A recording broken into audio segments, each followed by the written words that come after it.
Bonjour à tous et bienvenue sur boursicoté.com pour cette nouvelle analyse technique du CAC 40 en clôture. Et donc c'est une clôture de fin de semaine qui voit finalement la naissance d'un rebond technique. Je vous avais indiqué hier que la zone des 5486 points jouerait un rôle important ici sur la dynamique actuelle.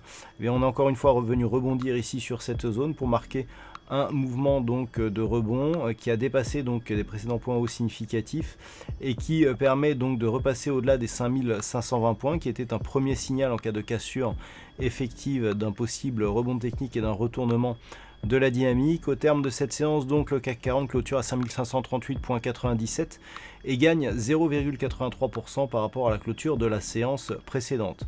Donc la dynamique reste haussière, on le voit ici d'un point de vue daily. On a donc des cours ici qui viennent chercher la moyenne mobile 20 exponentielle comme zone de support. On vient bien attaquer ici la bande de Bollinger supérieure. Petite phase de consolidation qui est en train de se retourner à la hausse.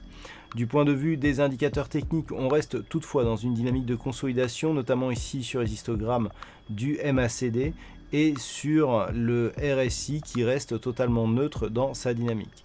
Du point de vue des volumes, on est tout juste au-dessus de la moyenne des 20 dernières séances. Donc on voit qu'on a de la conviction qui revient, alors que sur toutes ces phases de baisse, ici on avait des niveaux de volume inférieurs à la moyenne. Et bien les volumes montent ici sur ce retour à un mouvement haussier, ce qui est plutôt bon signe pour la suite. Alors, cette configuration, elle était plus ou moins attendue. Je vous avais indiqué ici qu'on avait une forte dynamique et peu de dynamique ici sur la phase de consolidation. On retrouve de la dynamique donc sur une phase de hausse et je pense que c'est un signal ici, si la zone ici est 5520 points est validée en tant que support, et bien qui peut préfigurer ici de la poursuite donc du rebond et donc de la dynamique moyen et long terme qui est, je vous le rappelle, désormais haussière. Alors comme nous sommes vendredi, je vous montre une vue des marchés en hebdomadaire.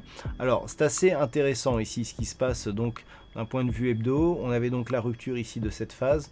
On est revenu ici sur cette phase de consolidation. On marque ici un mouvement haussier. Donc en fait, ce que l'on avait d'un point de vue court terme, ici la dynamique haussière et la phase de consolidation, elle est ici, sur ces deux bougies. Et par contre, on a une autre configuration ici sur l'hebdo, à savoir ici cette conviction suivie d'une grosse bougie d'hésitation. Alors, ça peut être un mouvement de retournement, il va falloir faire attention. Par contre, ce qui est intéressant, c'est que l'ombre ici, elle est portée plutôt sur la partie inférieure de la bougie, ce qui est plutôt un signe de puissance haussière. Qui plus est, d'un point de vue hebdomadaire, nous avons donc le franchissement ici de ces deux zones 5486, 5520, qui est plutôt validé d'un point de vue hebdo, puisque cette zone qui a été franchie, elle est désormais support. Je rappelle qu'elle était résistance ici, sur cette bougie. Donc là, c'est un signal assez important. Et donc par rapport à l'intégralité ici du mouvement, on peut considérer que nous avons ici donc une phase d'impulsion, une phase de consolidation et un retour ici à une dynamique. D'ailleurs, si on trace les retracements de Fibonacci, eh bien ça va dans ce sens-là, puisque je vous rappelle qu'on a des dividendes à verser, qu'on a déjà marqué un nouveau plus haut significatif par rapport à ce point haut, mais même si on tient compte ici d'un versement de dividendes qui a accentué le mouvement baissier, on voit qu'on est juste venu chercher ici le retracement à 38,2% de Fibonacci, qu'on n'a jamais clôturé d'un point de vue hebdo sous cette zone, et qu'on a allègrement ici repassé le retracement des 23,6% de Fibonacci à la hausse et que l'on se porte ici sur les plus hauts significatifs. Donc là, même d'un point de vue hebdomadaire, on est dans une configuration ici qui nous donne une dynamique plutôt haussière. Donc il faudra confirmer avec donc cette zone des 5520 ici qui devra s'imposer en tant que support pour valider la poursuite du mouvement, et l'objectif se situe donc sur la zone des 5651 points.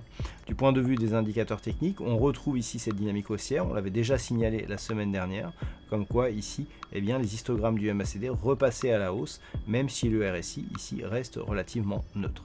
Donc pour la semaine prochaine, 5520, un petit peu comme cette semaine, voire 5486, puisque je vous rappelle que d'un point de vue moyen terme, cette zone a quand même été résistance ici, cette zone là 5586, 5520 a été résistance ici sur toute cette phase. Même avec la dividende versée, il y a une mémoire de prix qui agit sur cette zone. Et donc cette zone ici, si elle est validée en tant que support, ça renforcera l'impression haussière que nous avons sur la configuration actuelle. Alors si nous revenons maintenant sur la vue daily, comment interpréter cette séance?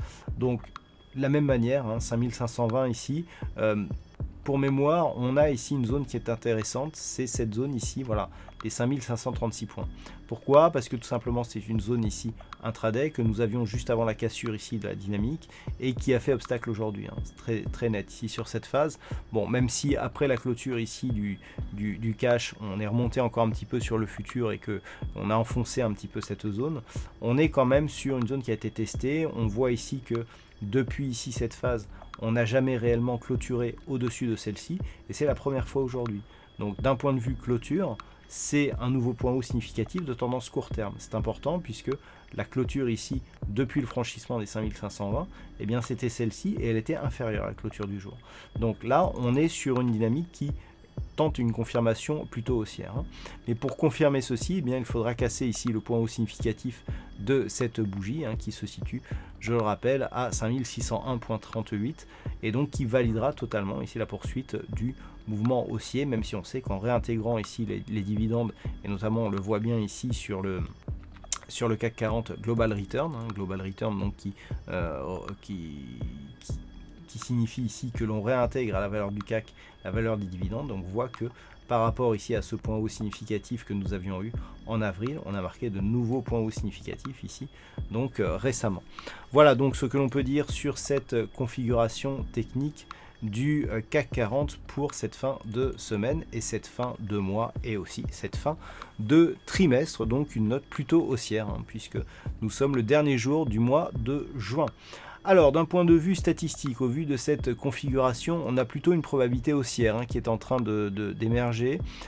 Pour lundi, donc, on a une probabilité qui se quantifie à 57% d'évoluer à la hausse et cela tente à se confirmer sur les jours suivants avec une conviction qui semble assez intéressante, en tout cas à 4 ou 5 jours. Donc statistiquement, on a plutôt une probabilité de poursuivre ici le mouvement haussier.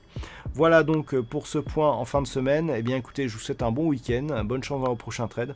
On se retrouve donc dès lundi prochain pour d'autres analyses techniques, toujours sur le site boursicoté.com.